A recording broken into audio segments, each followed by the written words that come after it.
COVID-19 funds, and we are pivoting our discussion on the Auditor General's report 2019-2020, and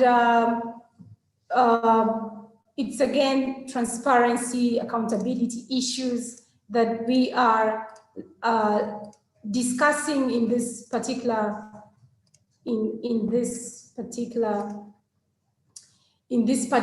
debate today. So we want to, we want to look at the Auditor General's report that recently highlighted the management of COVID-19 in the country.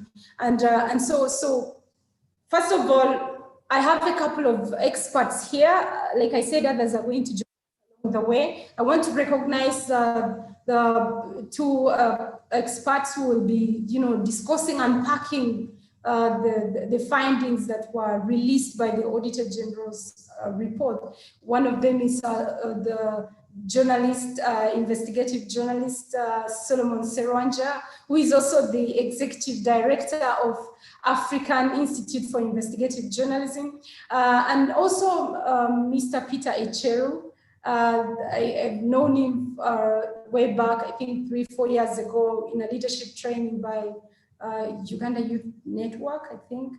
Yes, so Echeru is the program's specialist for health and human rights advocacy at Center for Human Rights Development. We also have two other panelists that will be joining us along the way, God willing. There is Dr. Ekwaro Ebuku, is an health expert, but also a former president of Uganda Medical Association. And also, we also have Honorable Okin Pipi Ojara. I have issues with these African names. Yes, the Honorable has already logged in, thank you. Is the MP for Kitgum District, and also a member of Public Accounts Committee in the 11th Parliament. You're welcome, Honorable. Yes, these are a panel of experts who will be unpacking the findings in the Auditor General's report. So I want to briefly highlight this, these findings to all of us who are in here, participants. First of all, in the report, it highlights that Uganda allocated 4.3 trillion towards management of COVID-19. And so of these monies, we also, the Auditor General also highlights that 11 billion Ugandan shillings, there was financial discipline in the utilization of this money by the MDAs, ministries, departments, agencies, and districts, or, in COVID-19 interventions in that financial year. And then it also highlights that 25 entities under COVID-19 related, they undertook COVID-19 related interventions worth, 143.884 billion without fully adhering to the procurement rules and regulations established by law. Some of the anomalies or issues that were identified were irregular use of direct procurements without signed contracts, late delivery of goods, payments before receiving goods, and failure to involve the contracts committee. The report also says that shillings 1.3 billion were disbursed to 17 entities. They remained unaccounted for. Quite a number of concerns that this report highlights to do with, some of the entities did not record the donations that were given to them, and so on and so forth. And then it goes on to give recommendations. The report recommends that the Office of Auditor General, advised government to initiate measures to raise preparedness, in relation to the management of COVID-19 situations in the country. And so this panel that I already, introduced to you is going to unpack it for us as citizens of Uganda. What went wrong exactly? We all need to know, because it is as citizens, we deserve the right to know what went wrong exactly. And also, I want to, not to forget that this Auditor General's report findings also affirm some of the findings that were, identified in a study that, Africa Leadership Institute and the Uganda Management Institute, in conjunction with National Policy Forum, they published a policy brief on COVID-19 that also still highlights some of the gaps, especially in relation to existing policy gaps, which you've also had already highlighted in the report, especially with compliance, procurement processes, and so on and so forth. And so I want to, first of all, I want to invite, like we've all had, so much was appropriated, but then so much was also not accounted for. And so how did this happen, and who was responsible? I want to invite, first of all, I want to invite Honorable PP King Ojara to go first. I want to invite him to go first, to give us insights, especially in terms of spending in relation to operations of COVID-19. Yes. Hello, I hope you're getting me. As Martina has stated, my name is Ken Pipi Ojara. I represent the people of Chua West, Kitgum District. I'm currently a member of the 11th Parliament, but also in the Committee of Public Accounts. I was also privileged the last Parliament to be the Deputy Chairperson of Public Accounts Committee of Parliament, the 10th Parliament. So as we have just indicated, I think when you look at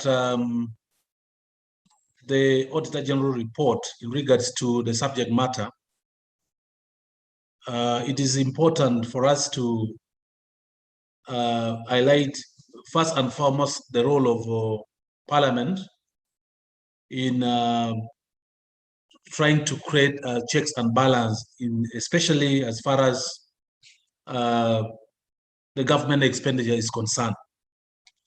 It is very clear that when you look at the report of the Auditor General, a lot of money was first requested for, and a lot of money was appropriated, and a lot of money was also spent.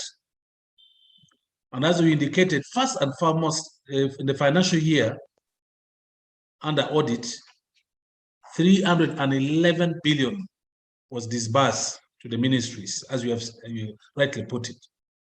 But then you will see that the government even went to the government even went to the extent of spending more money than the amount of money that was disbursed. Up to 4.36 trillion was actually the money that was spent during that time, leave alone the disbursement itself. So the Auditor General report clearly indicates that there is definitely an anomaly in terms of how the government was able to utilize this money that was passed by the Parliament. The Auditor General report indicates clearly that a number of entities that were given this money did not actually spend it in the right way according to the policy governing government expenditure. I know we are all familiar with the Public Financial Management Act, which is the guiding document in as far as the expenditure of government money is concerned. You look around the procurement. We look around the procurement which were given to the entities and MDAs. There was a regular use of direct procurement, which was cited by the Auditor General report, meaning the government did not follow, these entities and ministries did not follow the rightful procurement processes that enshrine in the Public Management Public and Financial Management Act. There was also procurement processes that were the documents were not signed. So procurement happened where most of the documents were actually not signed. So how do you do procurement when documents are not signed? That's when eventually will become an irregular procurement process. There were also the Auditor General noted late delivery of goods, which means, you know, you procure and then the goods comes after maybe even the expiry period that it was required. You imagine this is an emergency procurement, which was supposed to be done within the COVID-19 framework. So you will see that the late delivery of goods affected the very people who are supposed to be able to use those goods and services when it's procured. We have also seen that payment before receiving goods, this is out of the government policy. You cannot pay money before you receive the goods, so that the delivery note comes, you know, after actually you have not received the goods when you're paid. So these are issues that were highlighted in the procurement process of the COVID-19 money that was to us as Parliament and to the Auditor General was erroneously actually spent. So up to the tune of about 1.3 billion Uganda shillings, up to now, up to date, have not been accounted for. And these are issues, because where did this money go? Was it diverted? Was it utilized for expenditures that were not captured within the framework of expenditure? So these are issues that the Auditor General came up with. We have also seen that 69 entities did not record the donated items to the stores. You remember very well, Ugandans, that when the president launched an appeal to whoever would want to donate to support the COVID-19 initiative, people came up. The number of people came up. We have been seeing it on TV. We have been seeing it also from the National Task Force. People donated. Members of Parliament even donated.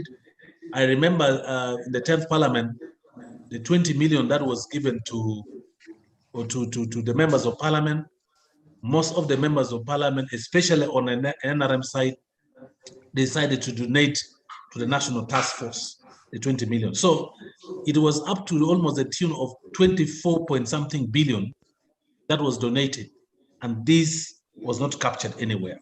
There were vehicles so, that were... just to stop you there a bit, I would like to ask, what has been your role as a member of public account, PAC, for instance, especially in relation to these particular issues that the report has highlighted? What have you done? Did you, for instance, in your interaction with the Ministry of Health, have you interacted with them in relation to these particular issues that the report has identified? Well, we are yet bound to have a very serious interface, especially with the accounting officer of the Ministry of Health, and we all know her, Dr. Diana Twine, who is the permanent secretary. So as Public Accounts Committee, this is what is now on our table. We are actually preempting the discussion, which I think is was not so proper, but all the same, this is a public document. We can as well share and see what is going to happen. But the most important thing is that as Public Accounts Committee, we normally scrutinize and examine this report, and we see where to put apportion responsibilities accordingly. If, for example, the responsibility of some of this procurement lies on a particular ministry within to a particular accounting officer, normally what we do, we recommend to the government either to remove that accounting officer for faulting the procurement process or faulting the guidelines that is utilized for public expenditure, or subject that accounting officer to the legal process. And we have ever done that. I think you have seen recently when the accounting officers were being appointed, a number of them were dropped. We don't want to say who is who, but I think our recommendation has always been very clear to the government. And we have seen some of these accounting officers normally drop. I will come back to you, Honorable PP, but let me first get to Peter Echeru, who is a representative of CSO, and we know that CSOs are representatives of citizens. So I want to ask, do you, as CSOs, have a national task force on COVID-19, for instance, or are you represented in the National Task Force for Uganda? Because you are a key stakeholder that should be part of this process. Yes, Mr. Echeru. Sorry, I had dropped you a bit. I didn't hear the question well. So I am asking, first of all, as a CSO and a representative of the citizen of Uganda, I would like to ask, do you have a national task force as CSOs, especially that, you know, in relation to response to COVID-19? Or are you part of the National Task Force of Uganda? Are you represented there? Because you are a key stakeholder. Let us hear from you. We do not sit on the National Task Force, but we are part of civil society organizations that are concerned about how government is implementing, how government is undertaking its response to COVID. And we've been actively involved in around things like the costs of treatment. Those are some of the areas we are deliberately working on, but not on the demand or on the supply side accountability. No, we don't sit on that side. Okay, so I want to turn to Solomon Serwanja. You know, as a media representative, you know, the media is usually known as our mirror as citizen. If you don't like what you see, you should be able to report about it. So could you please tell us, what do you think about this whole COVID-19 thing? I believe that you've already read the Auditor General's report, because in our previous discussion some time back, you even asked me about this particular report. So I know that you've read the report. What are some of the things that stand out for you, especially from the media perspective? Okay. Hi, thank you very much. Greetings from the African Institute for Investigative Journalism, where we believe that investigative journalism can play a critical role in public resource accountability. And I'm alive and I've read through the Auditor General's report. And I want to thank the honorable members of Parliament on this, but you'll allow me to pin you a little bit. The Auditor General's report exonerates I think did not include the expenditure of the 10 billion shillings that was given to Member of Parliament in the yes, you know, the 10th Parliament. And we all remember the scuffle that was. They were given 10 billion shillings illegally, and clearly they were instructed to return. Each Member of Parliament was told to return the 20 million shillings to the district task force. We all remember what happened. Some of them returned this money, some of them did not. And so for me, before members of Parliament point their fingers at the other issues raised in the Auditor General's report, I think they need to be held accountable for the 10 billion shillings. Did they return the money? That's the first question, because as Parliament, they have to play the oversight. But before you actually remove a dart from someone's eye, is your eye clear? Are you able to see well? So I think would like to interest ourselves as the public to look at the Auditor General's report into the 10 billion shillings that Parliament had allocated itself, and whether all members of Parliament returned this money, and those that did not return the money should actually return it. And I think it needs to really be clear which member of parliament returned the money, who did not return the money. I think that's an unanswered question. So we wait upon the Auditor General. But meanwhile, I think that investigative journalists have a critical role to play to ensure that this was returned, or members of parliament should be compelled to return the money. I also want to say that before I take a deep dive into the Auditor General's report, it is important for us to look at the 7.46 billion shillings was given to for classified expenditure. And of course, there was a supplementary budget to that effect. Auditor General, again, does not tell us where that money is. I know that classified expenditures are, they don't have to reveal them. But I think that the law allows, and this is where I believe a lot of money goes unaccounted for. I know that the Auditor General audits those books of accounts, but does not open them to the public. I think that there must be a deliberate effort for the people who are consuming this money to come out and at least tell the country where that money went. We spent a lot of money during the COVID-19 pandemic under the disguise of the classified expenditure. And if we do not stand up and ask such accountabilities to be brought out, a lot of money will be swindled. And I mean, look at the history that has come with the whole issue of classified expenditures. There need to be effort to declassify some expenditures which have been maybe after like 10 years, can we reopen those classified expenditures to the public and declassify them so that we know how that money perhaps was spent? If the law allows for that, I don't know why we are not doing it. But a lot of money is being swindled under the disguise of classified expenditure, which actually is passed by the August Assembly, which is supposed to play an oversight role. So if Parliament does not really demand these expenditures, and every time there's a supplementary budget which comes on the floor, they just say, well, we pass the budget, and there's no any form of accountability to that effect. I think it's important for us to pay attention to that. Let me now focus on the money that was unaccounted for in the Auditor General's report. I would love us to point to, first of all, be grounded where this money came from. Some of this money came from grants, others loans, and another from our taxes that we pay. A significant chunk of this money went to two areas. One was in economic system strengthening, and the other was in health strengthening. Now, it is important for us to focus on accountabilities on those two fronts.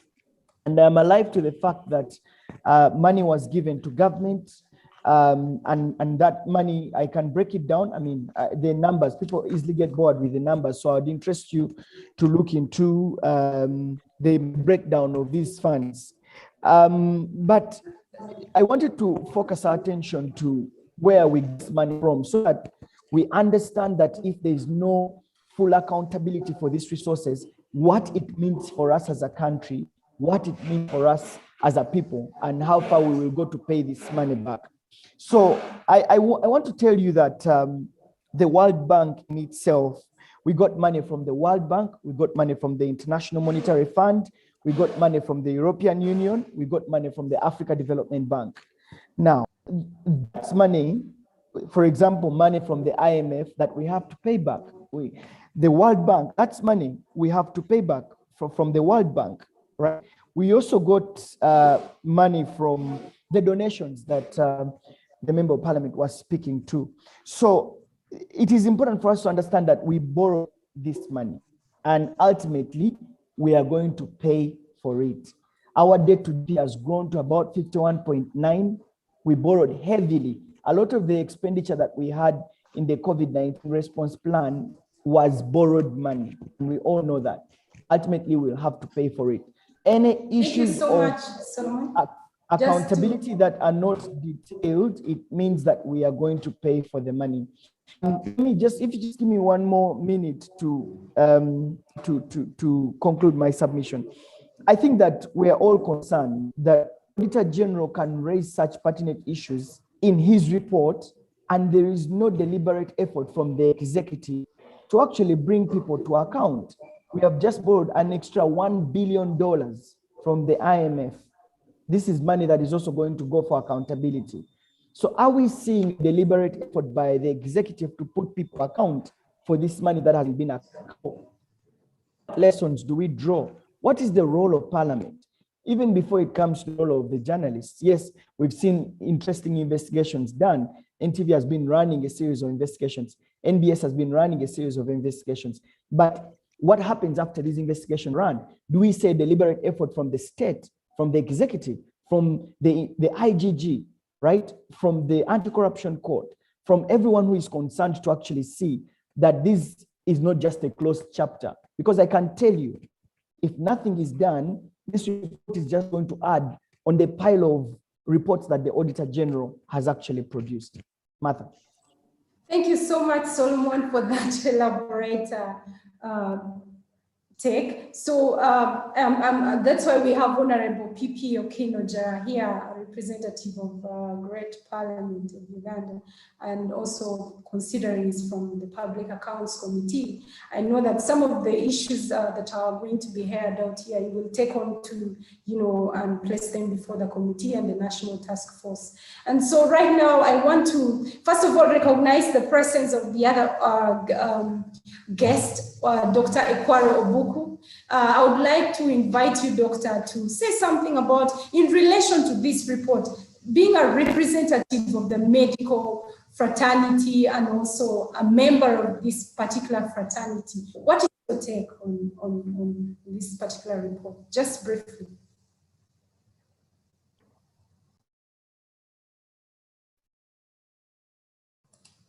Yes, hello, Dr. Ekwaro. Can you hear us? Okay, so perhaps when, it could be a network issue or something. So let us now go to the next. I would like to ask, first of all, Solomon raised a very pertinent issue. Where did the money go, Where did the money go? Everybody should be asking, where did the money go? I want to first of all get to Honorable Okin. I'm aware that we first of all have got PPDA entity, the Public Procurement and Disposal of Assets entity in this particular country. And before we even begin to ask where did this money go, do this particular, first of all, companies, private entities that took this money through these procurement processes, do they have exceptions to the rule? Or how is it possible that a number of contractors can access these funds without even going through formal procedures? Throw more light. What does the policy in our country highlight, especially in relation to procurements during emergency situations like this? Yeah, thank you, Martina, and thank you, Solomon. I heard your questions and your concern. Just to respond to what Martina said, I think there is nobody who's exceptional in terms of spending public resources. We are all being guided by and bound by the legal regime that we have, the policy documents that we have, the Public Financial Management Act that we have. So whoever goes contrary to the provision of the law is actually supposed to be liable. And that's why when you look at the provision of the law, it is very clear that whoever faults the law for his or her own benefit is supposed to be liable. And I think in the 10th Parliament, we have been able to do this. And we hope in the 11th Parliament also we should be able to do the same. Just before, let me first respond to what Solomon indicated about the 10 billion that was disbursed to members of Parliament. I think he rightly put it that the Auditor General report has not highlighted what exactly happened with this money. And I think this is even some of us who are in Parliament, our major concern. Because when this money was disbursed, I think the court ruled against, first and foremost, the disbursement process, and secondly, what should be done with the money. Eventually, the court said this money was supposed to be returned, should be given back to the National Treasury. But there was guidance also issued. There were about 2 or 3 guidance from the Treasury, and then also from the courts, and also from the executive. So I think some of us who were really very concerned about this, and moreover, we're in public accounts, we decided to give this money back to the district task forces. However, even as we speak now, we do not know whether this money that was given back by the members of parliament were actually utilized according to the provision of the law. For example, I also made mention that some members of parliament decided to give their money to the National Task Force. And when you look at the issues of accountability within the National Task Force, I think it leaves a lot still desired to respond to some of those issues. So in my view, as Public Accounts Committee of Parliament, 11th Parliament, it is within our mandate to demand an audit onto this particular money, which has not been able to be reflected in the current audit of COVID-19 financial year 2019-2020. So I want to assure you, Solomon, that we are all puzzled. I'm also puzzled myself because I was in the 10th Parliament, and in the 11th Parliament, when you look at this report, it doesn't capture the 10 billion that was disbursed to members of Parliament. So we will definitely demand for an audit in terms of who returned the money, who did not return the money, and if you return the money, where did the money go? If you gave it to the National Task Force, what happened to the money from within the National Task Force? And if you return to the District Task Force, what happened to the District Task Force? How did they utilize them? I think we need an answer to that, and I can assure you that we will be able to follow that. On the issue of classified expenditure, you are very right. The Public Finance Management Act, section 24, clearly indicates it provides for the issue of classified expenditure. I was not selected to be a member of those who are in Public Accounts Committee to look into the classified expenditure for the financial in the 10th Parliament, but I can guarantee you that I'm privileged again at this time that I've been selected to be able to scrutinize a classified expenditure for the 11th Parliament. So we are privy to this, and I can tell you that if I can quote for provision of the law, that in section 2, subsection 2, subsection 2, section 24, subsection 2, that a committee of parliament comprising of the chairperson of the committee responsible for budget, the chairperson of the committee responsible for defense and internal affairs, and another member appointed by the speaker shall scrutinize classified expenditure budget in a closed session. So I'm telling you, I'm none of these chairpersons, but I've been selected to be one of the people who will be able to scrutinize classified expenditure. But I think basically, if we understand why this classified expenditure had to come on board, I think the justification that was given by the government is the issue of national security, the issue of national security, mainly national security actually, and looking at also how we can protect some of our security interests in the region. And that's why it is actually classified and it's actually audited.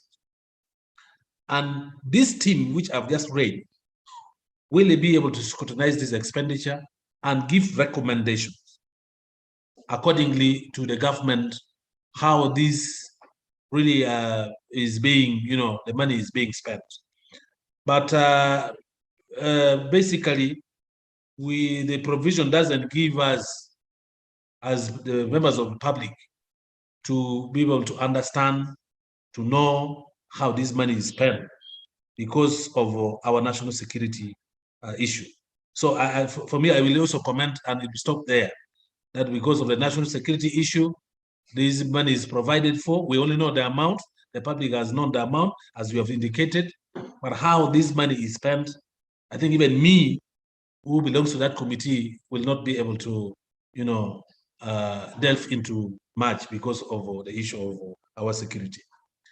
Well, you have also indicated the issue of grants, loans, and you rightly put it so that our debt level now has gone to 51.7%. This is an alarming situation, and we should all be concerned about as Uganda, as the citizen of this country, because when you look at the GDP is about 41%. So which means the national debt level has gone far much beyond even our GDP. So indicating that we are in a very, very precarious situation in as far as our economy is concerned. The economy is vulnerable. The economy is really not doing well. We are almost mortgaging our country in terms of these foreign debts, because as you can see, it has gone so high, over and above actually the threshold required. So it is now incumbent upon the government to be able to address some of these issues squarely, because otherwise it is a big concern. We have to repay some of these loans. We have to, with interest moreover. And if you see even our national budget, the 44 trillion Uganda shillings, almost about 15 trillion goes for debt repayment. So these are issues that you as citizens of this country, we need to engage the government to realize that there's a potential danger to this country when you look at the issue of the debt level. Lastly, on the issue of the executive, can I get back to you later? Just 1 minute on the issue of the executive being accountable. I think, yeah, as I said, our recommendation as Public Accounts Committee has always been very succinct, and it points out clearly to some of the individuals in government who have not been able to account for this money effectively. And of course, we leave it to the government to decide what can be done to them. Thank you. Thank you so much, Honorable PP. And at this, I want to get back to Mr. Echel. First of all, as a watchdog, civil society also play a watchdog role on behalf of the citizen of Uganda. So I want to ask, what is your comment in relation to where did our money go and what went wrong? Because this money was supposed to benefit the citizen. And yet during the second wave of the pandemic, we saw how the pandemic ravaged, the country. Lots of people died. There was, shortage due to shortage of oxygen in hospitals, issues to do with PPE, shortage of blood. What is your comment in relation to that?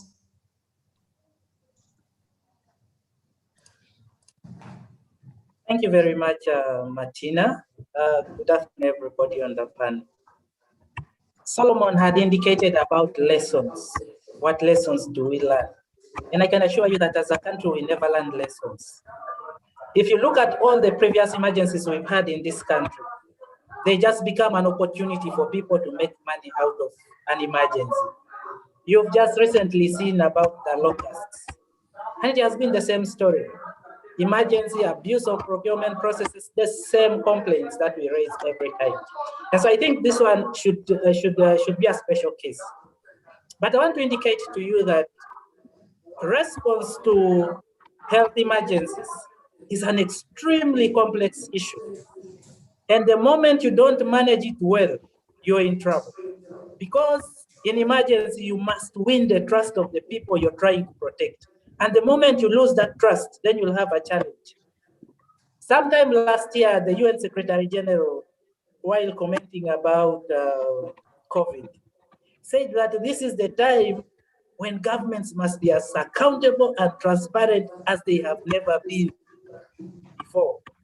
Because you must be able to win the trust of your people, you must be able to win the trust of the donors with the little resources that come within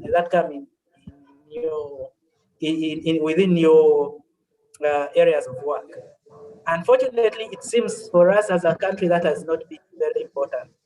UNDP has issued guidelines on how do we deal with accountability during this COVID era. And they issued those guidelines on the understanding that at this point, you'll have a lot of money coming in. You'll have supplementary budget country coming in.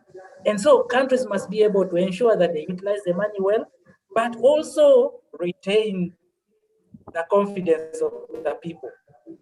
If you do not have confidence during an emergency fight, when you have a pandemic like this, when you issue guidelines, like the ones that we've had from government, like the ones of stay home, social distance, and all the things, if your people see that you are not accountable, they will treat an emergency as an opportunity by those within government to benefit from the emergency. And so they will not treat your word as a very simple, as a very serious issue. From a civil society perspective, we think there are errors that were made that we need to learn from. You can imagine that a district receives grants, a district receives donations. It does not actually quantify, because the law is clear. If I give a bucket to a district, the district must quantify it. That is what the law requires, and say that we've received a bucket worth 1,000 shillings. Once the district has received some of these things, they must enter into the district systems. And that usually is through the process through which it enters the store. The districts must ensure that this is captured so that it is clear that anyone who wants to track the resources that have come to the district is able to do that. It's able to track from the time it was received to the time it entered the store, to the time it left the store, to the time a beneficiary got it. Those are basics in accountability. And you cannot make a case that it is because of the COVID situation that you could not do those basic things. So as we speak now, for most of the resources that went to the districts, about 50% of the resources that went to the district, no one can say where they went. It could be that the political leadership at the district used them for campaigns at the last elections. That is a possibility, because in some cases, even people who received the money, the resources that the district received, did not sign for them. Actually, over 50% did not even sign for what they received. So the question is, did the things go to the people who are supposed to benefit, or did they go to finance campaigns, or did they go to benefit directly the families of the technical people at the district? These are critical questions that we need to do. And we are supposed to be in them to learn. But like I have said, we've not seen any money for it happen. You found refugee things that were supposed to have been for refugees somewhere in Tororo, when they are supposed to have gone to West Nile and those other areas, but they are there in Tororo. It is very likely that the same things have happened to the resources that we received for COVID. My only challenge here is that from all the resources that we received, this audit covers only about 311 billion, only that. And yet we have received in excess of 1 trillion shillings. We should be knowing what exactly happened to this. Now, as part of those guidelines that we see from UNDP, one of the guidelines UNDP says that regardless of how the COVID situation is in a country, we must create mechanisms through which parliaments are able to scrutinize expenditure and receive reports in relation to COVID expenditure.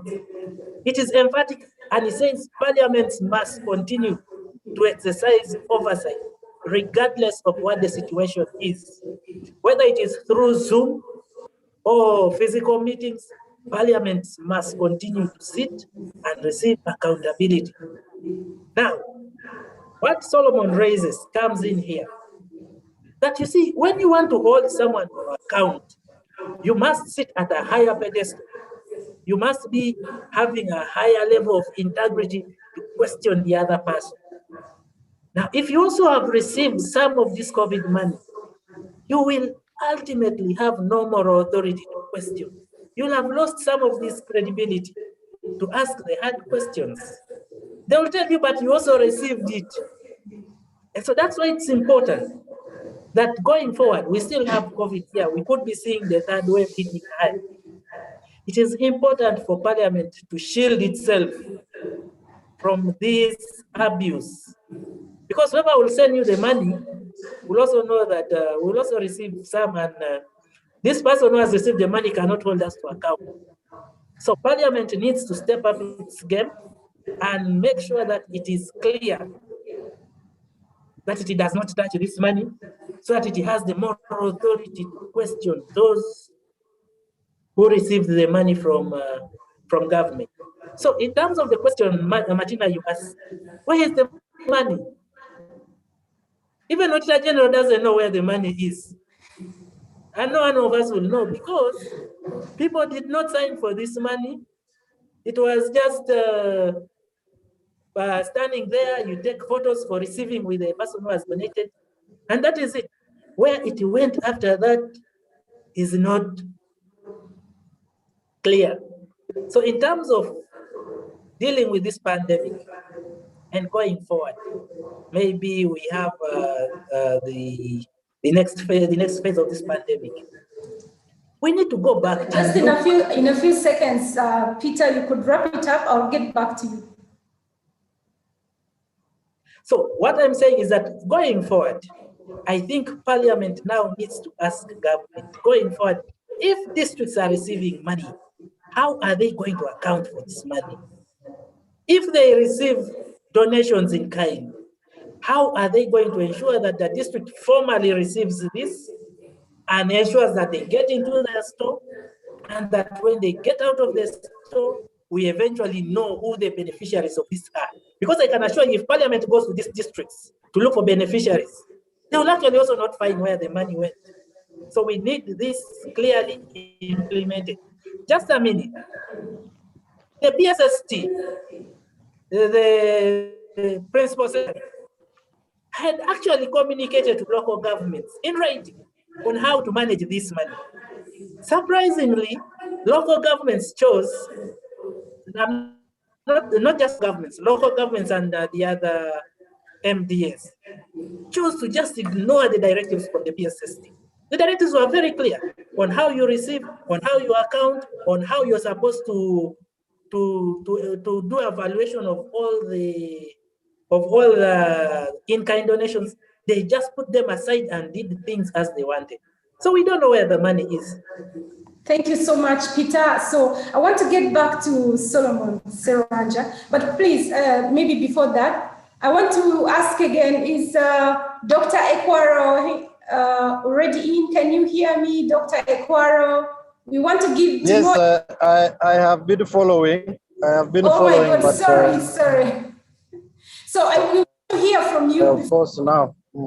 Before I get to Solomon, you know, like I said, being a member of the medical fraternity and also a representative here, what is your take in relation to this particular report findings? And I also want to ask you a second question that you could wrap it up all together. How could we as citizens, for instance, view and demand accountability for COVID-19 interventions by the state? Thank you.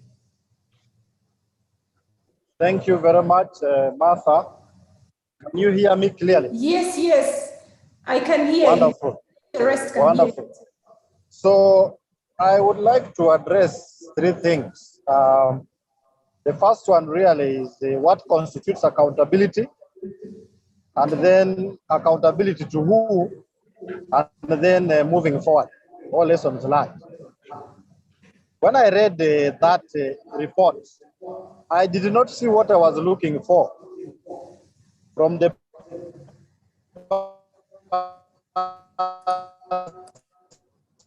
perspective of a public practitioner or from stroke patients. What are you looking for in terms of accountability?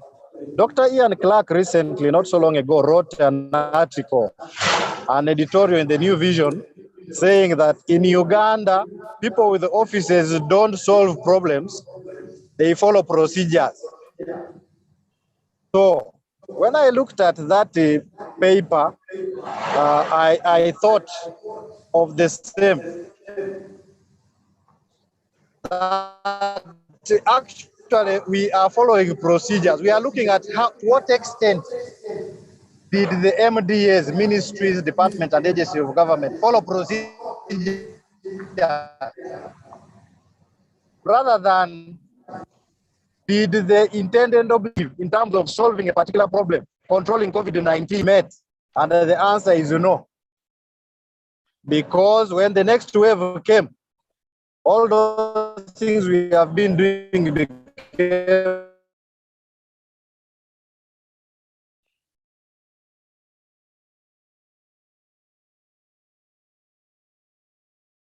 not, because we died. Accountability. Is it financial reports, good or population level outcomes, which is good health? Why were we giving over 100 entities money when we have 14 regional hospitals and 1 Ministry of Health? So why were we giving Parliament money? To do what? What are they going to do? Treat COVID? Are they going to enforce public health measures? You think through radios, the people cannot access that information? So for me, I think that is the fundamental question that must be resolved. Otherwise, we are going to have the 3rd, 4th, 5th, 6th, and 7th wave before maybe somehow the disease mutates. Number 2 is the accountability to who? The patient is waiting there. There are only 2 or 3 things which are known to work. So why are we doing 4, 5, 6, 7, 8, 9, 10? The first one which is known to work is vaccines. And I can tell you today, we are not going to access vaccines for the next 2 or 3 years, to the extent that it will have population level impact. We can get a donation of 300,000, 500,000, 1 million, 2 million. Those things are not going to impact us at population level. We shouldn't reject them, but we accept them. We need to do something about vaccines. Either we manufacture our own or something along those lines. But to say that we are going to receive vaccines in 9 million doses, I'm waiting for those 9 million next year and we see whether it will really come. Only then will we say vaccines work. So in the absence of vaccines, what has been shown to work? Lockdown. But what is the theory of change of lockdown? Because we're not talking about accountability.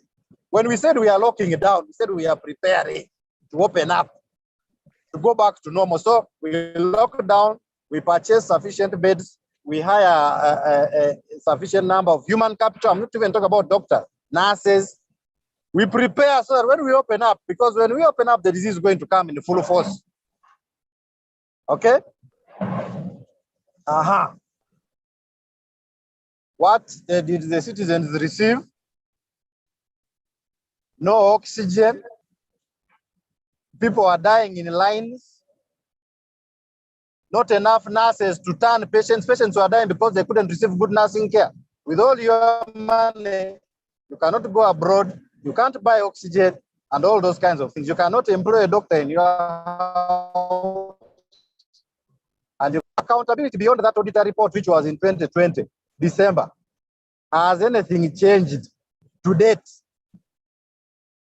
Without that, we are better off locking it down and then implementing the theory of change in the lockdown. That is, if we lock down people, we need to provide for their livelihoods.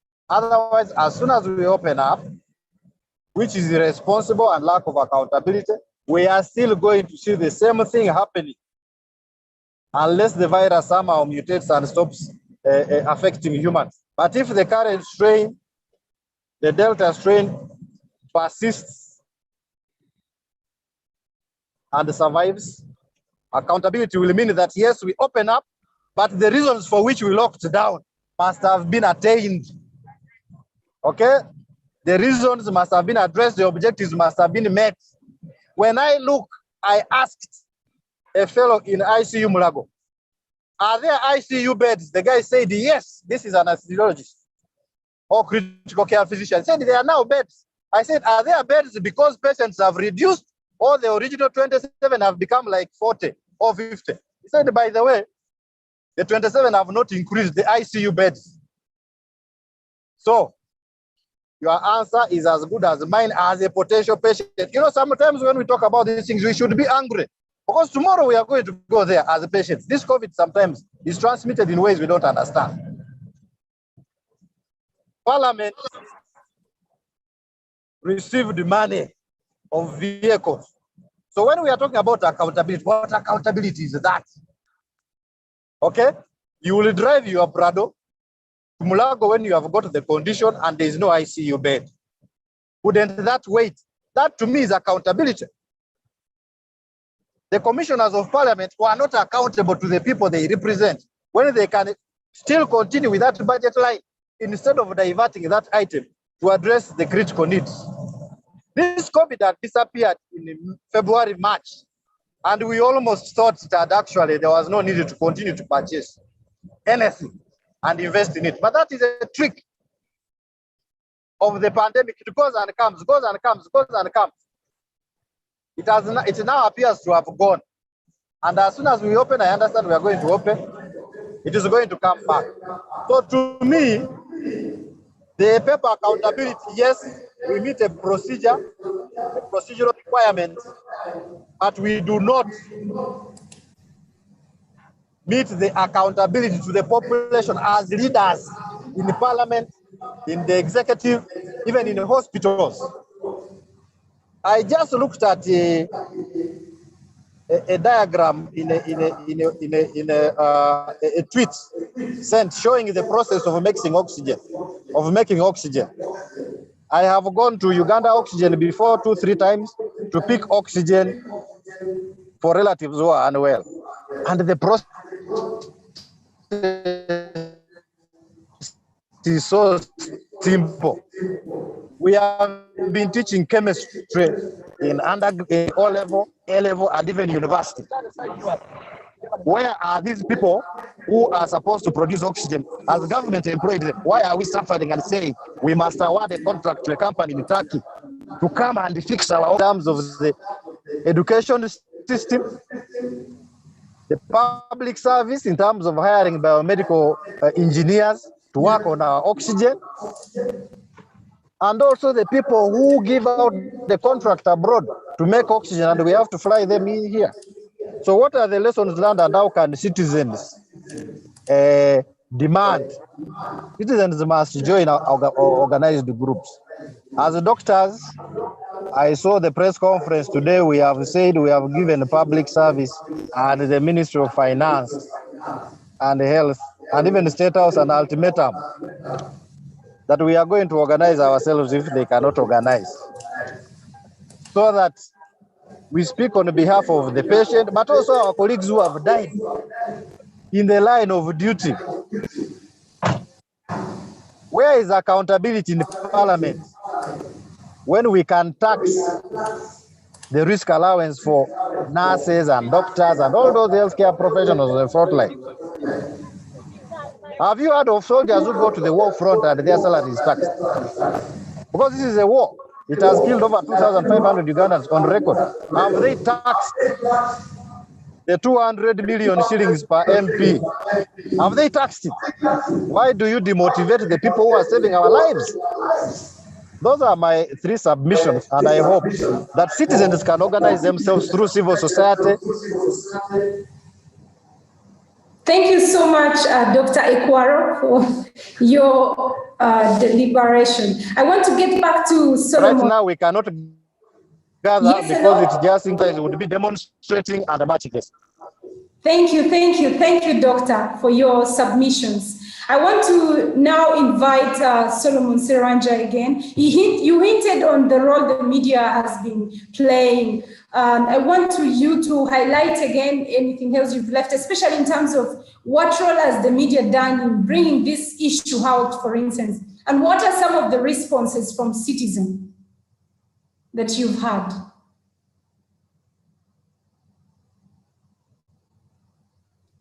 Yes. Thanks again, and interesting conversations happening here, and it really goes down to understand the feeling of, of people the sentiments that are coming through from the different quarters goes to, to the core of the real issue. Today, we are talking about accountability. And I just wanted to inform us about this whole animal called accountability. At the African Institute for Investigative Journalism, we are working on a project called Profiting from the Pandemic. And, how government ministries, agencies were actually stealing money in broad daylight, and the involvement of the private sector in theft. I'll give you a classic example. I was one of got COVID. I got COVID-19. I was taken into Mulago for 14 days. And then I went out. Well, I didn't have symptoms, but they told me I had COVID during the first wave. And I got in there for 14 days. And then what I saw in the world was rather interesting. We saw, people playing cards. I was there, people were playing cards. They would ask, what are you feeling? Then they give you vitamin C. They give you vitamin C. So what are you feeling? I'm fine, nothing, vitamin C. But day and night, numbers were swelling like crazy. If you look at epidemiology reports and study the figures in terms of how the number of COVID patients grew with time during the emergency, was kind of interesting statistics to look at. But if you juxtapose that with the time when government came out to say that they have opened up for home care, look at how those numbers just fell from the high numbers to the lower numbers.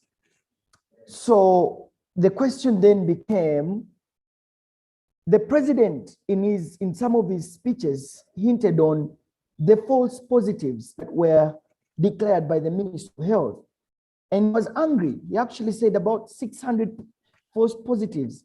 This story was captured by the press, the Daily Monitor. Google it, you will find it.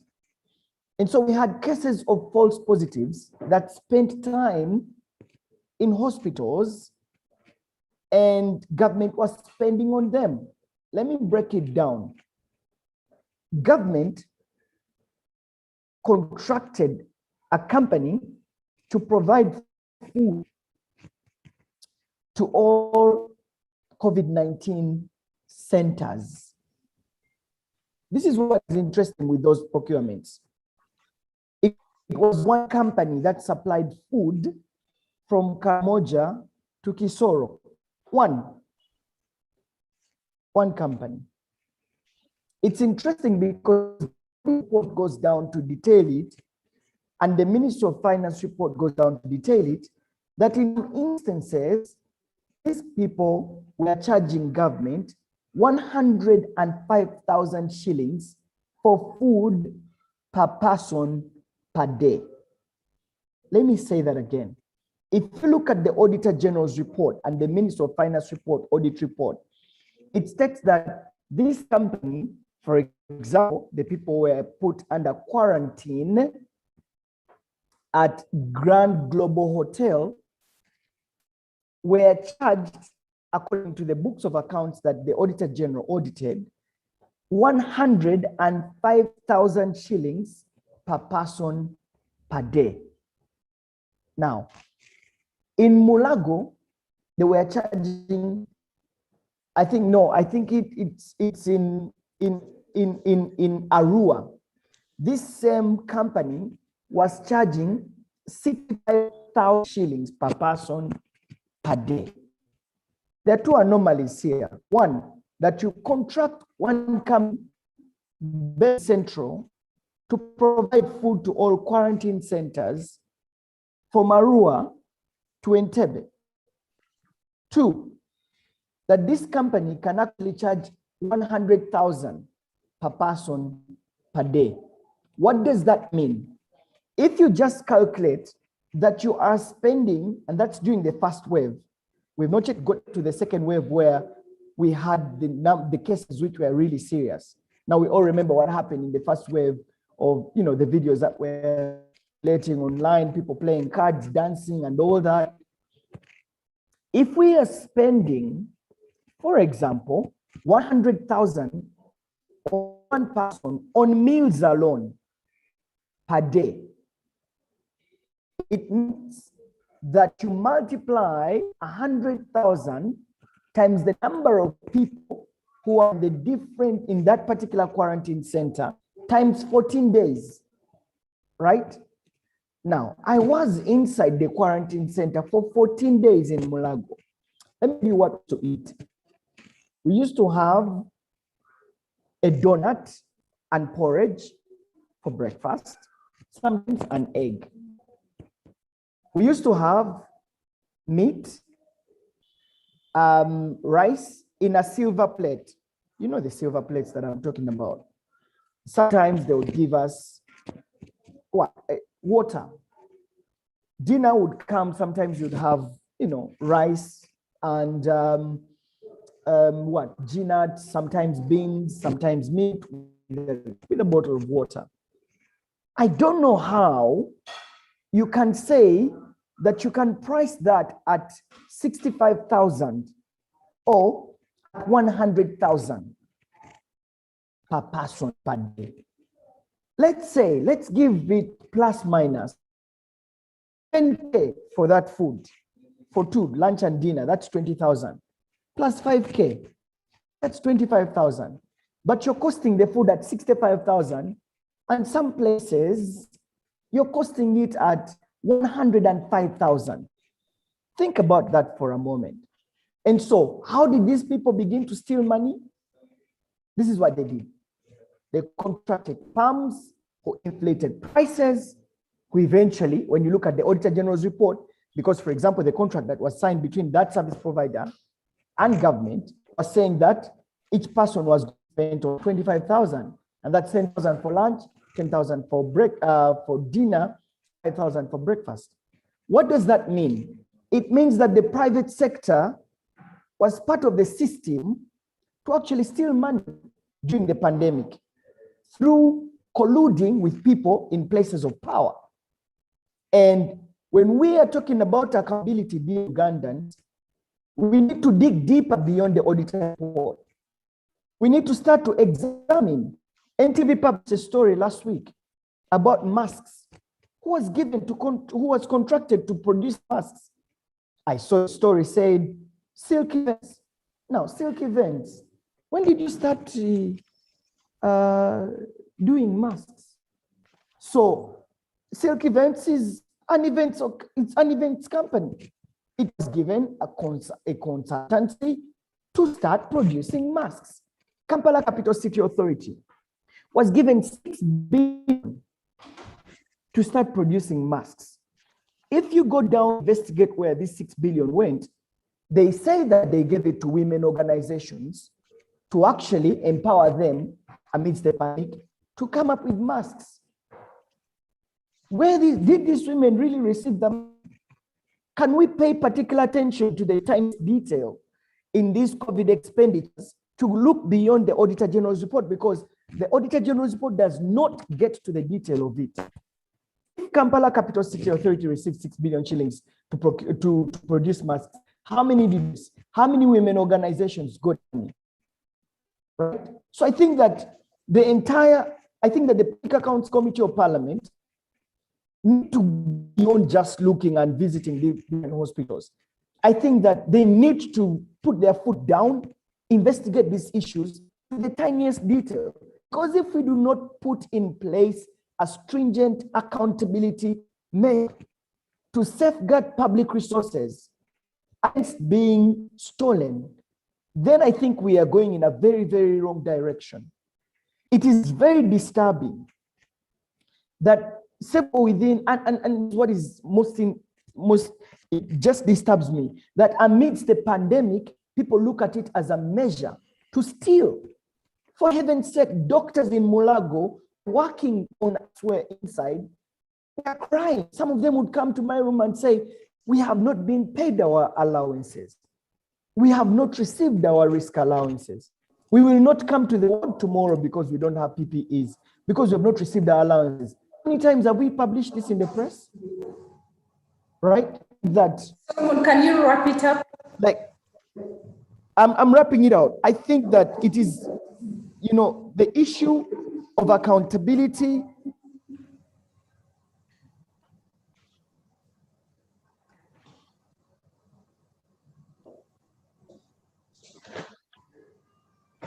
Yes, I hope we haven't lost you.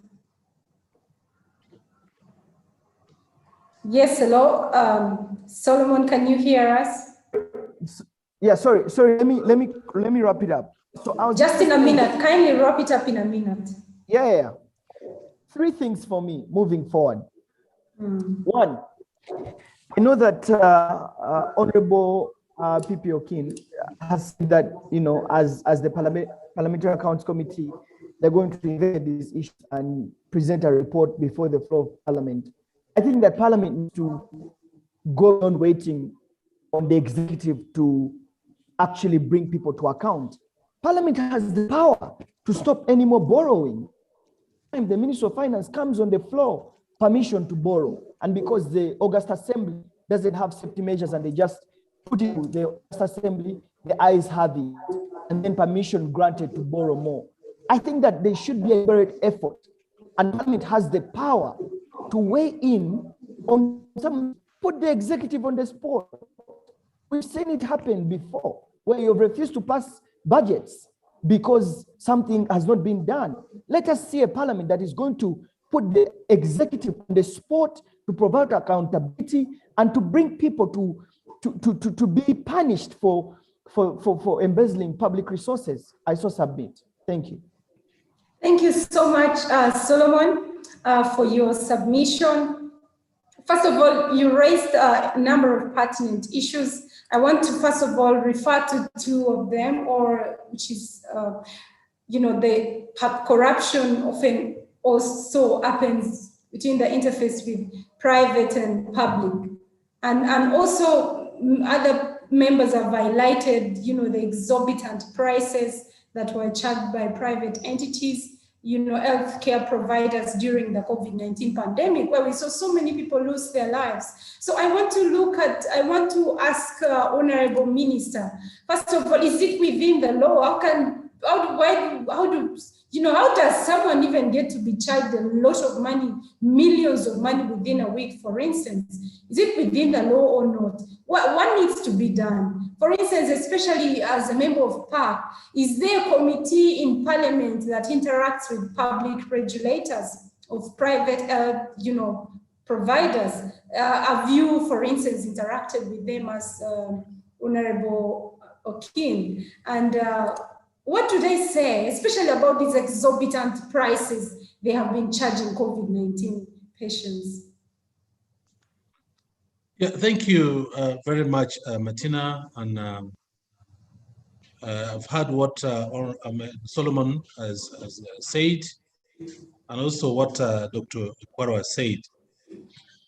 I think I was just controlling myself not to be very emotional because of the weight of the challenges that some of us who are in Parliament, who want things to be done in the right way, are actually getting.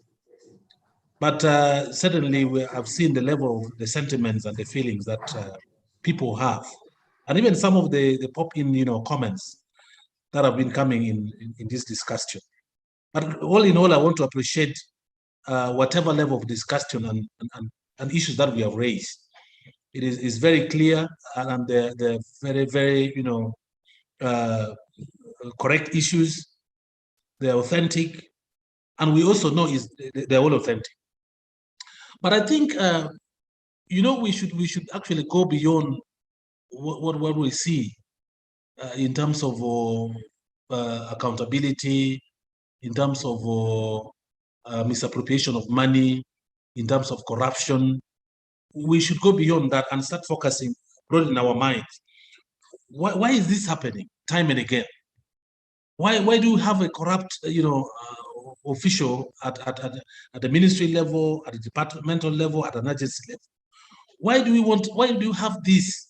Why do we even say the Auditor General is not going deep down there to audit some of these issues to bring to light? For me, I think, and I want to be very sincere on this, that there's a very big problem. There's a very big problem in this country, and the problem points to the way the system of government is structured. The way the system of government is structured.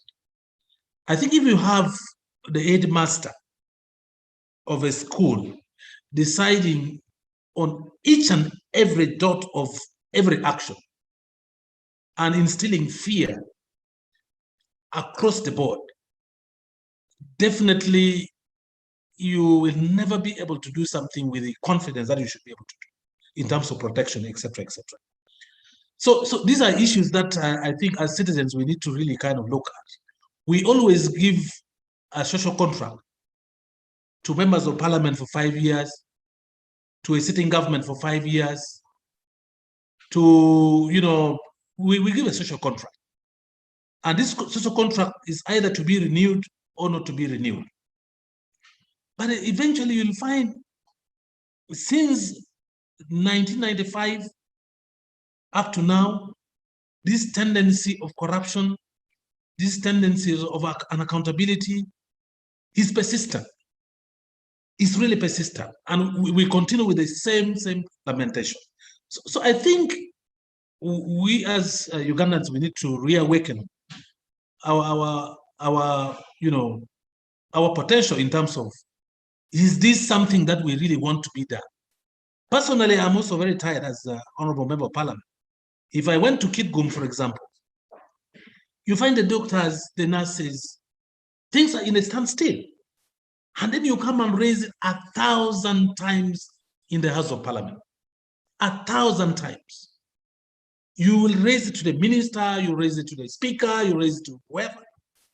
Now, in the circumstance, it means something is going wrong somewhere, which we need to be able to identify as citizens of this country.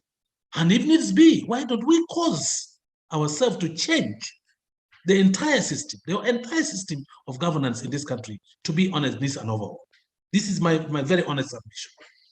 In terms of these private providers who have been overcharging people exorbitantly, well, as Public Accounts Committee, we are mandated to summon whoever we feel is not doing a good service to the citizens of this country.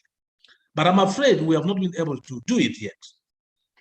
In the 10th Parliament, you remember it was towards the end there when the pandemic was really very high.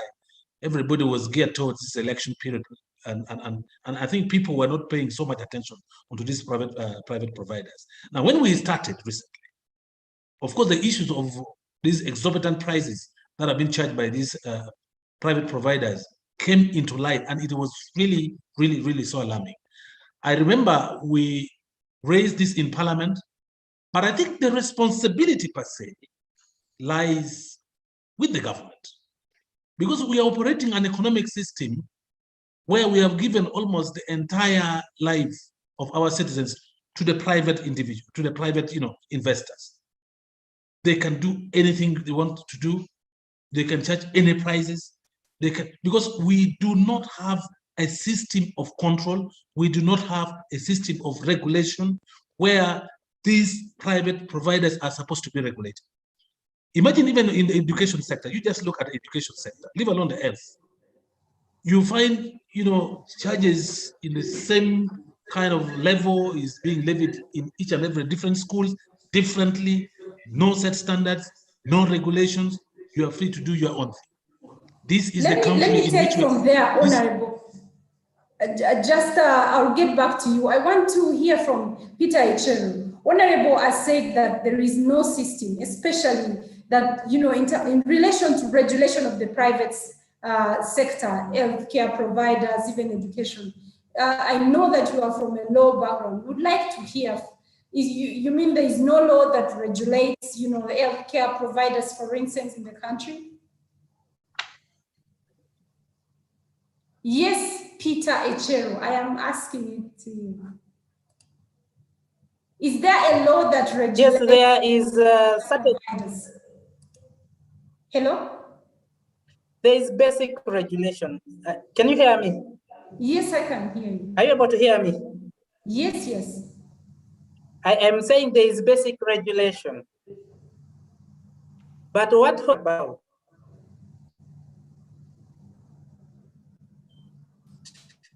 Is that it is by design. Just go to Kampala here and ask, who are the owners of the big hospitals in Kampala? Go to Kampala here, ask, who are the owners of these big private schools in this place? And so it is not in the interest of the system to regulate it because they are the primary beneficiaries of an unregulated system. So it is important to have regulation. As Center for Human Rights, we decided to drag government to court over regulation of the cost of treatment in private health facility. You remember that government actually considered in court that it is supposed to be their responsibility to regulate. And they agreed that we will. But in terms of taking active steps to ensure that regulation actually happens, the real practical thing, then you find a problem. Uganda has a problem of what and what is done are usually not the same thing. And so that is what is exactly happening. That you can have a law on regulation, but the people whose mandate is to regulate cannot regulate because they are primary beneficiaries of an unregulated system. And so they will all sit back. You know, just move our hospitals, big schools. You get to know who the owners are. And so that's why, while there could be a system of regulation, regulators are not interested. And so we will continue running a system that looks like we have no government in place, like it is a kangaroo state. It's strange. By the way, if you look at the Auditor General's report, you get shocked that the government spent about 56 billion to feed itself, to feed its people. But between Uganda Police and Ministry of Defense, they had almost 70 billion shillings to themselves for COVID. Almost the same, more than the amount, almost the same amount of money they gave to the Ministry of Health. Where is the science here? Where is the common sense? If we want to use that word, which is sometimes very rude. It just doesn't make sense. You give local governments 22 billion. All these local governments across Uganda. And part of the things they're supposed to do includes managing those isolation centers and the rest. Then you give police 30 billion. Then you give ESO. I've actually failed to understand what is the relationship between external security organization and COVID. I don't know whether they were doing surveillance on how COVID is entering into the country. I don't understand. But it's strange that an institution like ESO was receiving, money on COVID, for COVID-related issues. Ministry of Defense received 30 billion for COVID. What is the relationship? You want to beat your people and kill them in their houses, but you cannot feed them in their house. You're more comfortable paying the police and the army over 60 billion to make sure they clobber your citizens and keep them in their houses. I find it very interesting. Thank you so much, Peter. I know that we are time bound, so I would like I just want to ask one more last question to all of you, the panelists, which I would really want you to answer in at most 2 minutes before we open up to the participants. Perhaps they have a few questions before we close. So having discussed all this, and I know that we may not even be able to exhaust all this. So going forward, also knowing that lockdown has already, the 42 days of lockdown have already ended, and government, the president is set to address the nation this evening. What must be done going forward, especially to ensure that we are prepared. How best can we set tighten our processes so that we minimize some of the losses that we've already been highlighted in the Auditor General's report in terms of resources? What about issues to do with, for instance, integrity and accountability? Just in 2 minutes, I want to start with Dr. Ekwaro, just in 2 minutes or less. What do you think government must be done? Yes, Dr. Ekwaro, can you hear me? Are you there? Yes, I'm following very well. Yes. I just wanted to say that, to tell government what to do is a big joke in Uganda, because government has very good plans all the time. And they can even adopt what you suggest. The challenge is implementation.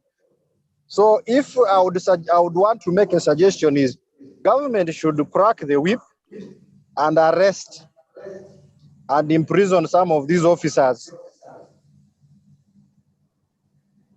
who have been corrupt, because that is the problem along the way. There are things which cannot change immediately. I don't think there is anybody on the sides of the citizens. The MPs are on their own. When I say MPs, I don't mean individuals like the current MP on the forum. I mean as a group. Yes, individuals are there using the 200 million to donate this and that, this and that. But as a group, the MP should have passed a resolution to permit the 200 million from each MP, put it together and do something like mass purchase of either, more ICU beds, or if they want to give out food, some serious bulk of food, or contribute to the of their constituency areas, which is the district hospital, rather than giving them this money. So I do not think that there is anybody in government really standing for the citizen.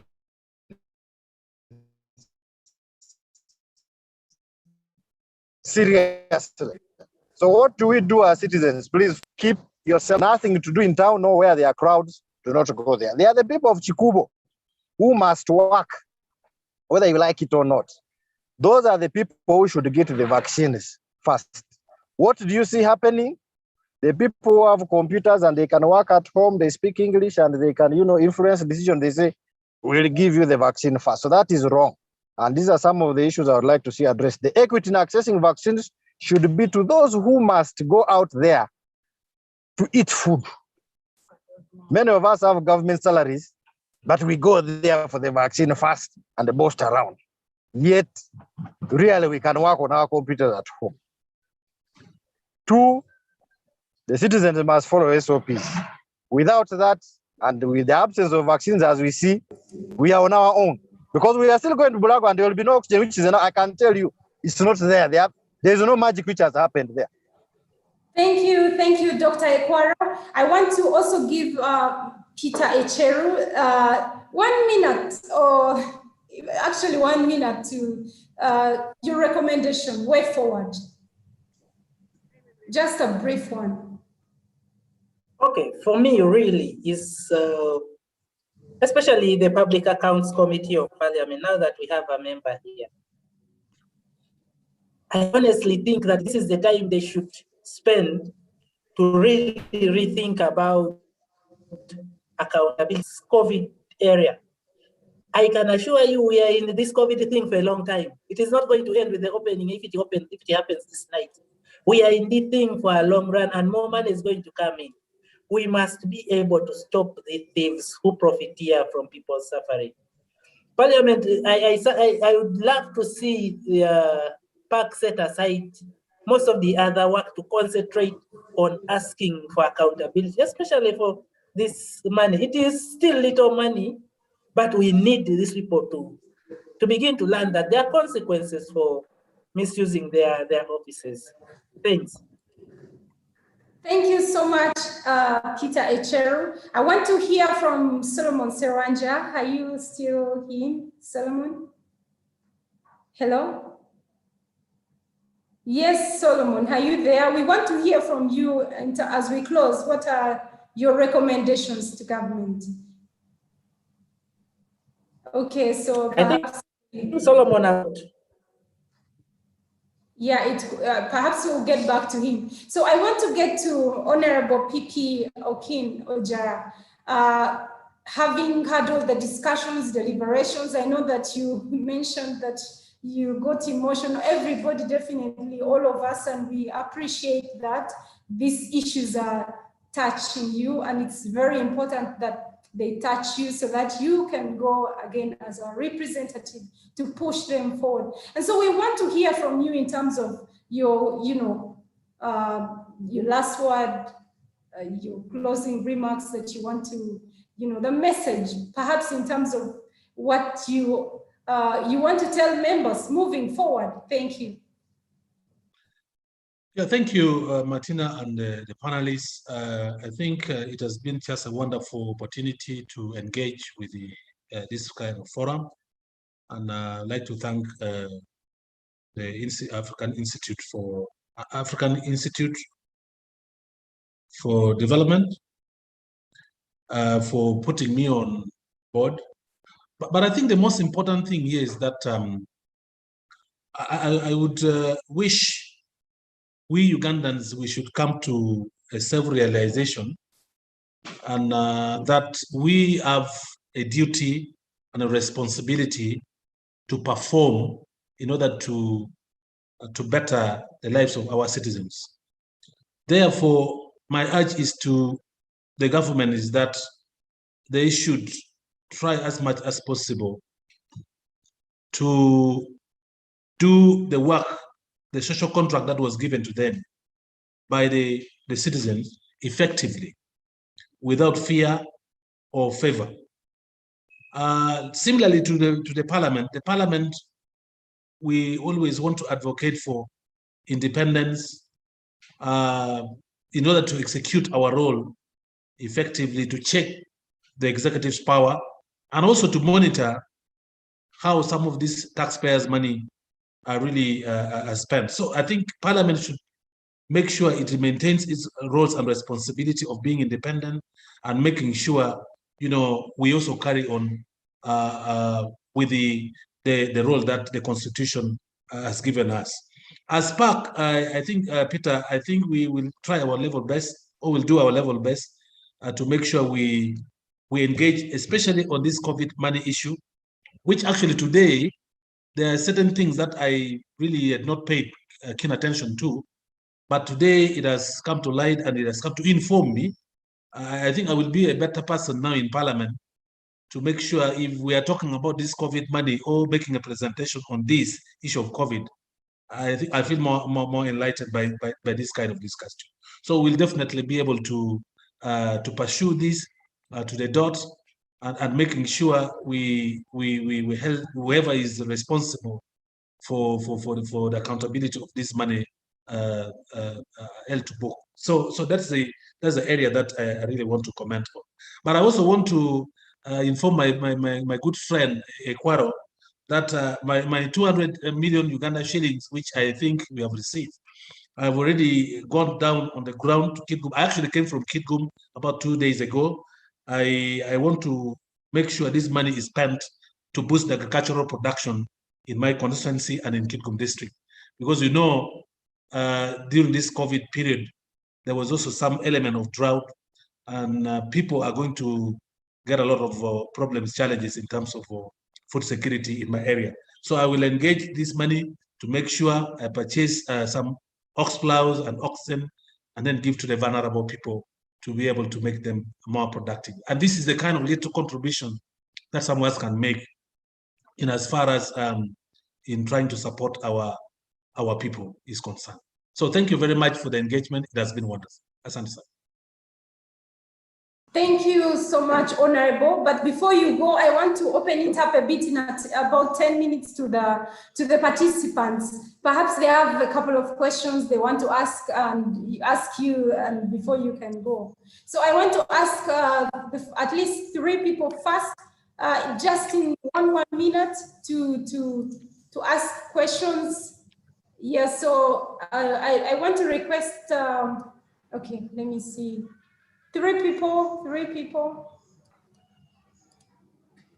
I can see hands raised, but I don't. Yes, Marvin. Yes, hello. 3 people. We want at least 3 people to ask questions. The first 3 people, please. Yes. Hello. Yes, hello. We can hear you. Yeah, this is Sophie. I've been really following and listening to the conversation, tight marking each and everything that you guys have been talking about. My question goes to Solomon Seranja. Yeah, so looking at the critical role that investigative journalism actually does, like exposing, some of these things, because I'm very sure that there are a lot of undercover issues that we really feel should be brought out as Ugandans. So like, what is your take on this in terms of like the COVID experience and then the corruption that has been, recorded and the lacking accountability? Yes. Thank you so much, Sophie. I know that Solomon is on and is recording that message. The next person, at least 3 people before we respond. Yes. Very quick. Yes. Yeah. Good evening. Good evening. People. I'm called Levi. So my question goes to the Honorable MP. Like, members of Parliament have the capability of allocating most of the funds in this country. So why do they always approve loans, yet they know the more loans they approve, the more loans are stolen? Because now, for example, take our loaning capability has exceeded 50%.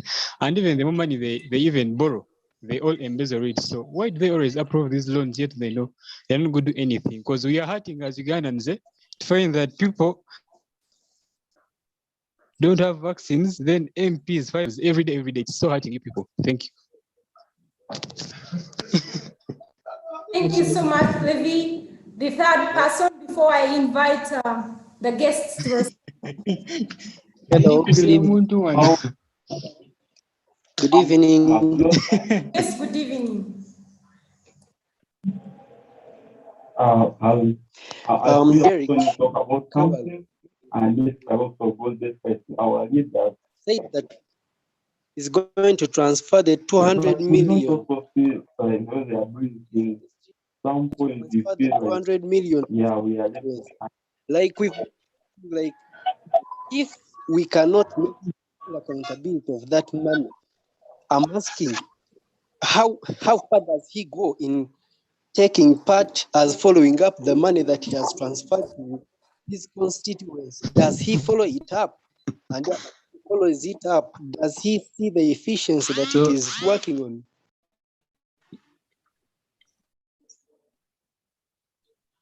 Thank you so much. We can first hold on there. I want to invite Solomon Seranja. Let's begin with you in 1 minute to respond to the question from Sophie asking what is the role of investigative journalism? All right, thank you. Can you guys see me and hear me? Yes, we can hear you. Okay, great. Perfect. There's a question that came on investigative journalism and the role in promoting accountability. So I come from a place that investigative journalism should be used as a tool of advocacy. And that's what we're doing at the African Institute for Investigative Journalism. We're currently looking for support to work on a number of stories on accountability, especially on the COVID-19. And through this, we will be working with seasoned investigative reporters on several projects, pretty much anchored on the Auditor General's report, but also on the Ministry of Finance report. We think that if we do very detailed investigative reporting, we will have the nation participate in this conversation, and not to entirely leave the August Assembly for doing oversight. I think they too need support. That if the public does not support or does not come together, and I think that investigative journalism is very critical at this point, that once we do these stories and put them there, they should be able to ignite an anger for, you know, for an anger against corruption, an anger against mismanagement of public resources. Once there is a critical mass of that anger, then the August Assembly cannot just stay quiet. And I think that the citizenry has a role to play in advancing and advocating for accountability. Your MPs need to be put on the spot. Imagine if they come to your constituency and you say, hey, Mr. MP, this is how the district spent this money, you know, and this goes beyond just us at the national level, but also journalists at district level, you know, the journalists at district level have a role to play to chase this money and ask the hard question to the local officials, because ultimately that informs the discussions at national level. So if we have investigative journalists, even at local level, following the money and putting their MPs and local leaders to account, then together we can build a critical mass, a critical mass to actually put people to account. And these MPs should be brought to account at any moment, because if you don't push them, then they'll just eat samosas and take tea. But I think that the pressure needs to come from the constituency, that and I'm really proud of the Public Accounts Committee. So, Honorable Okin, we will be looking at you, and we as the fourth estate, we as the media, we will continue putting you on the spot too as you're doing your oversight role. Investigative journalists will be putting and focusing their eyes on you as you play your oversight. If you do not do that, then we will play our watchdog role as the fourth estate to also put you to account as you put the executive to account. And we will do this by putting stories out, investigative stories out, and also, you know, and also as well putting the executive to account. So investigative journalism has a role to play in public resource accountability. And this is what we're doing at the African Institute for Investigative Journalism. We want to use investigative journalism as a tool for advocacy. Martha. Oh, they also mentioned about the issue of debt to GDP. Dear Ugandans, allow me give you just 30 seconds of what is going to happen to this country if we do not actually demand for accountability and put an end to borrowing. Currently, Kenya is heavily indebted to the IMF, and recently Kenyans were telling the IMF to stop giving Kenya money. There was an online campaign, we all remember that. China wants to take over the port of Mombasa. This is serious because they are heavily indebted. China is managing, they want to actually manage the Entebbe International Airport. So if you didn't know, the negotiations currently happening is that they should not handle the imports, but they should only handle, you know, a significant part. So there are conversations that government is having with the government of China in how they will be partly handling the management at the Entebbe International Airport as a way of managing our debt. Guys, we are mortgaging our country. Yeah. The Chinese know that they have a long-term strategy. So they are giving us all this money and we're excited about it. We are misusing it. But these Chinese, the Chinese government, and they always have the China-Africa Convention every year, where they say we are giving you more money and we are all clapping, we're giving you more money. Chinese don't give free money, dear Ugandans. They're going to come back and they will want to take over and manage critical essential parts of our country. So we should demand for accountability. We should put our leaders to account to stop just heavily borrowing. Thank you very much, Martha, for that opportunity for me to speak. Thank you very much. Thank you, Solomon. So now I want to invite Honorable PP Okin to respond to the question by Levy when he was referring to the role in place in relation to the allocation of resources. He also mentioned, highlighted, a question related to how, for instance, when you disburse money, for instance, to your constituency, how do you follow it up, for instance? Yeah, thank you, Martha, and thank you those who ask questions, especially the one directed to me. But maybe before I go to the two questions that were fully directed to me, I want to thank Honorable Solomon for bringing the issue of mortgage in this country. I think there was a debate, which I think in the last parliament, where I think China was trying to negotiate with the Uganda government to take over the control of Lake Victoria with all its resources, the fish, the sand, etc., etc. Maybe that was dropped, and now the issue of the airport is coming to light. So I think this one requires Ugandans, we need to wake up. We really need to wake up, and you can put pressure wherever you can put so that we are able to do the needful for this country. So that is just to thank my brother, Honorable Solomon.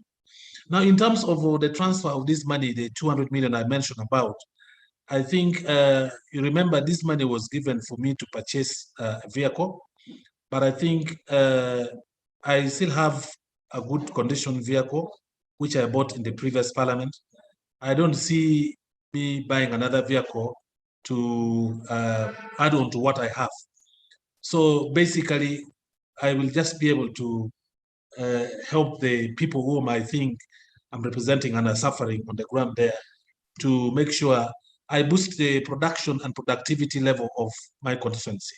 And I can tell you, Solomon, you can follow up this eventually with me and see how this thing is going to work, so that what I've said on TV on this forum actually come to light, not just politicking.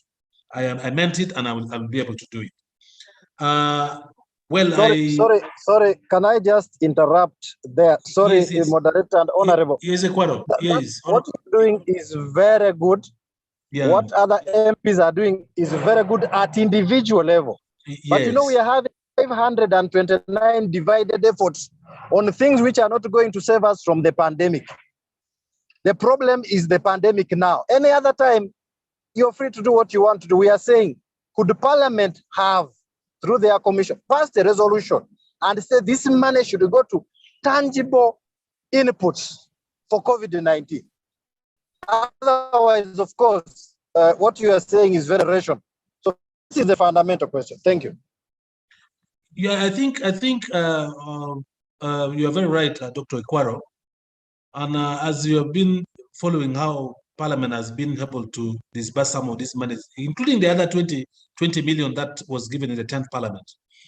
Well, I really don't see the priority of the government very well, because normally what happened, Parliament appropriate money according to the priorities the government has presented in Parliament. So in this context, I think, well, it could be subject of discussion, which we can initiate. But the challenge is that this money has already gone into our individual accounts, and other members have even utilized it.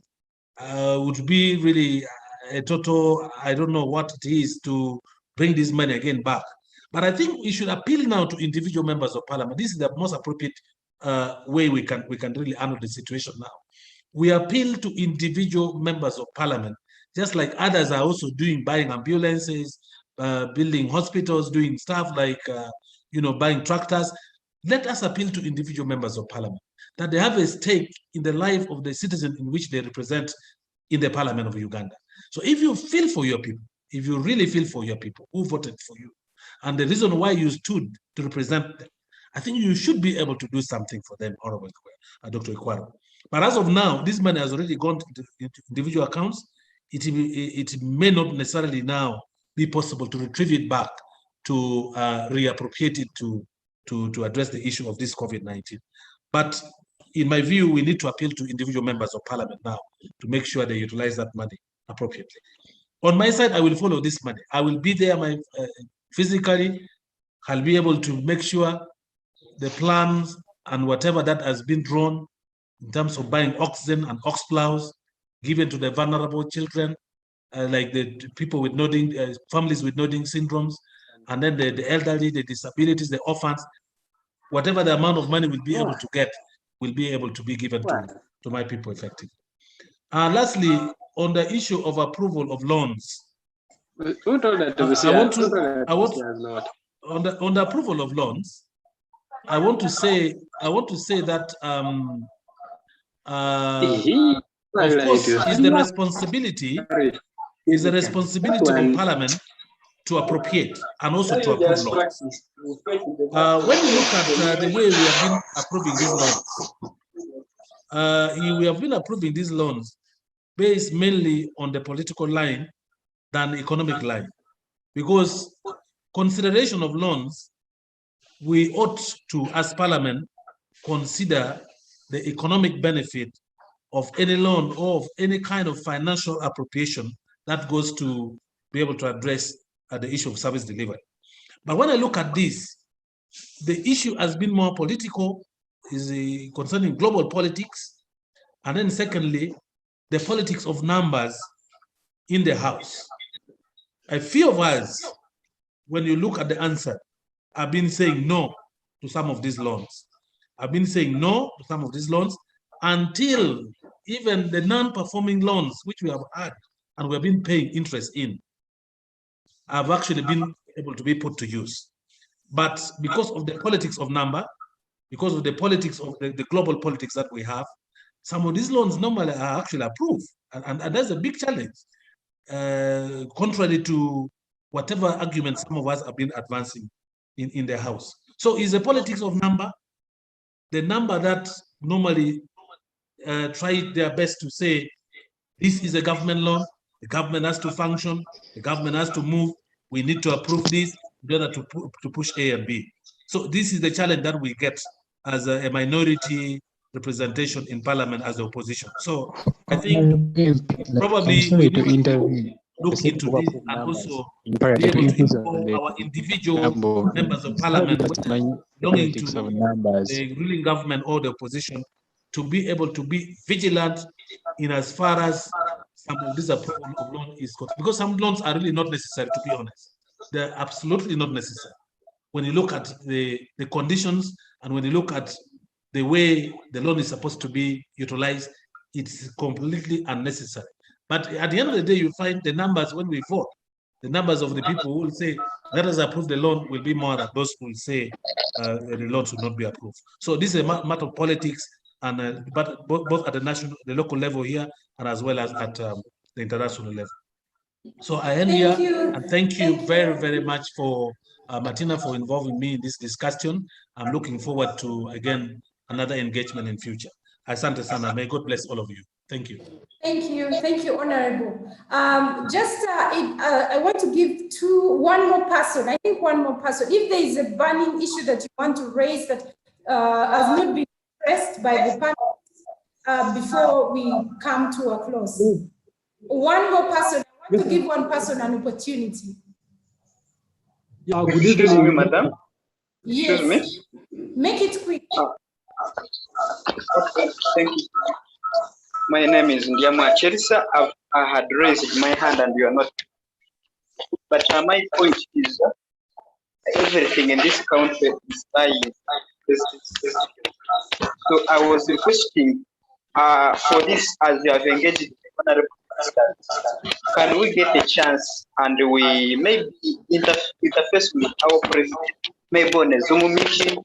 That's not harmful, so that we can interact with him directly and raise him the questions, because everything you see, you remember when the president said MPs should return that.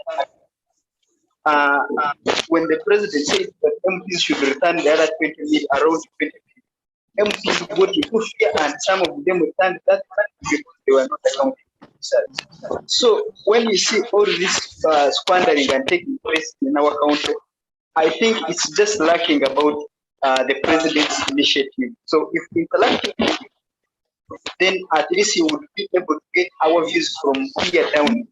And another thing we need to understand is our country has grown in terms of security. Make it quick, please. Make it quick, please. Yes, we had a person in charge who is.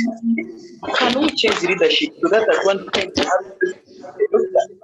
Can we change leadership and at one time we have a president who is an economist? We need to change leadership and only one on the president's side. Some requesting we have an interaction and others anytime, but also request him to interact with us. Thank you so much. Thank you, thank you. The Honorable Okija is also here. He's a member of Parliament and interacts with the executive. I believe he's going to pass your message to, the president. So I want to, first of all, before we close, yes, I want to, there's someone who has expressed interest in giving a vote of thanks to the panelists for this wonderful presentation. And, but before I can get that person, I want to invite Solomon Serwanja, being an investigative journalist, as we conclude, as we wrap up, what according to you have been the key take-home points from this particular discussion? In about 2 minutes, so that we can invite the person, and then we end this meeting. Well, I'm really happy that we've had this conversation. And as the African Institute for Investigative Journalism, this is what we're going to be doing. This is what is at our core. I think that this COVID-19 situation has really opened it up for all of us to be part of the question of accountability. Before, we used to have the Public Accounts Committee squeeze people and they are sweating. Now what the social spaces have provided us with is an opportunity to put our leaders to account. We know that there's a growth of citizen journalism, which in my view is the fifth estate. The people now have Twitter, they have Facebook, they have YouTube, they have platforms like these to actually hold national conversations. And this goes to underscore that the issues of accountability belong to all of us. I think all of us as a people need to be involved in this conversation. Right from the grassroots, I've seen people from Kitgum, people from Bahara, Ishaka, on this call. It starts there. Before it gets to the national level, let's start it at local government level, at district level, at sub-county level, so that we be part of the entire process of putting people to account. By the time it comes to national level, then perhaps we have built enough critical support to buttress the Public Accounts Committee when they're asking for these questions. So mine is to really appreciate everyone who has been part of this call, but also to let everyone know that the issues of accountability are not only for the Public Accounts Committee of Parliament. It's not only for the IGG, it's all of us as Ugandans, and we all have a critical role. It's not only for the civil society organizations like the SEHAD, it's all of us. It's not like only for the Doctors Association and the entire fraternity. It's all of us. We all have a joint responsibility to play to put our leaders to account. And your voice matters. Do not be quiet. Do not stay silent.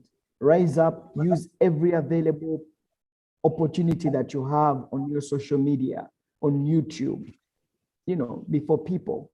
All of you have a role to play. Don't leave it to the August Assembly alone. And as investigative journalists, we will play our role, and I can assure you. Thank you very much, Martin. Thank you so much, Solomon Serwanja, and all participants. At this time, I want to invite the gentleman who has been requesting us to give him an opportunity to give a vote of thanks. Ian, I think I can't remember. Nachimolo Ian, you're welcome. Oh, thank you very much, Angela. I hope you can get me clearly. Yes, we can hear you. Yeah, thanks so much for this wonderful arrangement and ensuring that you bring us nice panelists great men and of course, men of knowledge and integrity. On behalf of Afli, I've been a member for quite long, and at least these engagements have not left me the same. I would like to say thank you so much to our panelists. Thank you so much, Afli, and may God bless you abundantly. Thank you.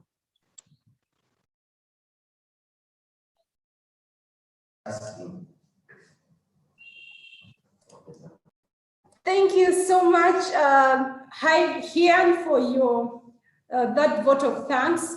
And I want to, before I close, I know that Honorable David Purcell is also part of this particular meeting. I want to know if you would like to, greet the guests or, give a vote of thanks from the side of Afli before we close.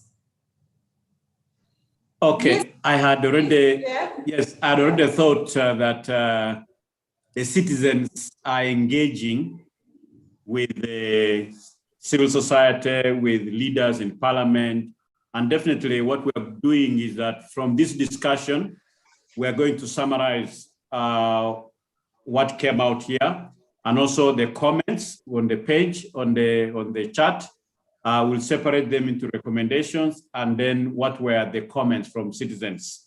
And then our understanding with the chairperson, the vice chairperson of the Public Accounts Committee, who delegated to Honorable Basalirwa, who delegated to Honorable Kin, is that this discussion will not remain here, but we are going to summarize it for them, and including the audio, the video, we're going to give it to Public Accounts Committee, so that when they summon the people who have been involved or mentioned by the Auditor General, so that the citizens' comments, the citizens' sentiments, so that the citizens' recommendations and the observations will be put before them. So I'm happy that Honorable Kin has felt for himself, and he wishes that many of his colleagues were here to hear for themselves.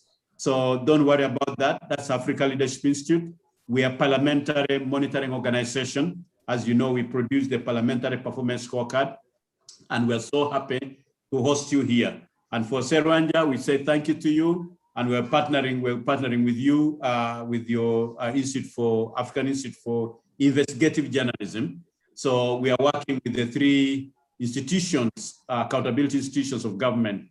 We're working with the Office of the Auditor General. We are working with IGG's office. We are working with the PPDA. So what are we doing with them? We've just finished a survey and reviewing all their training materials for their staff, and therefore building the capacity. And we're developing training materials for CSOs that more civil society organizations can work with these three institutions. And also just like we're working with Parliament. So we want to step up the issue of public accountability. And so what does it mean for us? One, if you go to the Constitution of the Republic of Uganda, power is arranged in such a way that Article 1 belongs to citizens of Uganda. That power is delegated to the executive, delegated. So when you appoint a president, as he's coming to speak tonight, it is like you and me who are speaking. You have delegated that power to him when he appoints ministers, when he appoints permanent secretaries, when he appoints ambassadors. So it's like you and me who have appointed.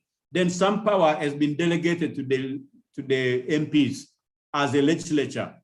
Parliament is the only institution that can make something that has the effect of law. So that's why we're asking Parliament, wait a minute, some of the measures that government, that Honorable Cheng is putting forward, the Minister of Health or the President, are bordering on the constitution rights. So why don't you make these into law on how to manage pandemics and endemics so that you can some of the rights and be able to. Of course, when you read the Public Health Management Act, there's nothing about LDUs beating people. So these are issues which when they go overboard, how are they being restrained? So finally, Article 38 says, citizens of Uganda have a right to peacefully influence the decisions and policies of their government, either clause 1, either through their representatives, the MPs who have elected like Honorable Kin here, either through them or through civic associations like CSOs. So people say, where do we derive the rights, the power to do what we are doing? It is Article 38 of our Constitution. So honorable members and participants of this forum, you've done a tremendous job and raised your issues. Do not say that you have not been picked to ask questions. We're going to summarize all this and they will end up in Parliament. So thank you very much, and please do come again. And for Honorable Echeru, we treasure our partnership with the organization, and of course, our one and the very one, the executive member of the Uganda Medical Association of the frontline workers. We owe a lot to you. We lift our hearts. We salute you for the frontline and the dedicated work your members of staff have really demonstrated, even through difficult hardships. So please, our hearts are with you. Our hearts are with your colleagues. And of course, for our member of parliament, we say thank you very much. All eyes are now focused on you. So where will the 11th parliament make a difference? The good thing about the 11th parliament, most of you are young. When we analyzed the data recently, we found the 10th parliament had more people from 50 years and above, and there were fewer who are younger. And so in 20 years' time, when these loans become mature, they may be 70 or maybe 80 or even 90 years old. So they don't seem to care. But for those of you who are young, these things will catch up with you. So tread very carefully and have Uganda at heart and for God our country. Thank you. Bye. Thank you so much, Honorable David Pulkol, and I want to thank all of you participants who have been part of us through to this time. Thank you so much, Solomon Seranja. Thank you so much, Honorable PP Okino Jara. Thank you so much, Peter Echeru, our guests, and Dr. Ekwaro, and all of you who have been participating through to this time. We have come to the end of this debate, and until next time, we will host another debate again next week on Friday. We'll be sharing how the topic and then circulating the flyer for you to know when and time again. So I want to say bye-bye to all of you, and I prayed in the beginning. I actually prayed before I came for this meeting, although even if we forgot to pray in the beginning, but I prayed, and we thank God that it has been a success, that is protecting all of us. And yes, again, my name is Martha Angela Martina. Bye-bye. Thank you.